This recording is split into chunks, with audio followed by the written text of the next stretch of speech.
Today, we are starting with the 1982 letter. It's 40 plus years old, but could have been written for today's market, especially if you're watching the merger and acquisition activity or wondering why businesses keep pouring money into low return ventures. The wisdom nugget 1: buying pieces of great businesses beats buying the whole thing at the wrong price. We would rather buy 10% of wonderful business tea at X per share rather than 100% of tea at 2x per share. Buffett's point here is simple, but not easy. When you buy all of the business, you're on the hook for everything: management, operations, and capital needs. But when you buy a piece through public markets, you can get access to the best businesses without the headaches and often at a discount.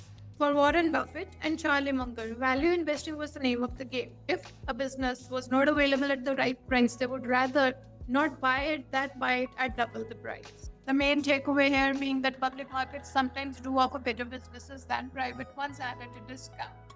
And you don't need to control to benefit from it. You can let compounding work for you. The wisdom nugget 2: the toe kissing delusion of corporate acquisitions.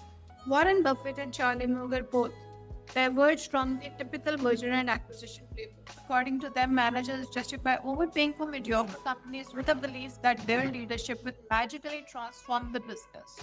What they have said is that we have observed many cases but very few miracles. Warren Buffett calls out the dangerous cocktail of CEO ego, incentives tied to size, not performance, and fairy tale belief that bad businesses can be transformed just by new ownership. The takeaway out here: if it's a toad, buying it for twice the price doesn't make it a prince. It makes you delusion. Wisdom nugget 3: inflation is the tapeworm. One of the most powerful metaphors mentioned in this letter was equating inflation to corporate tapeworm. Whatever the level of reported profits, even if nil, more dollars for receivables, inventory, and fixed assets are continuously required by businesses to merely match the unit volume of the previous year.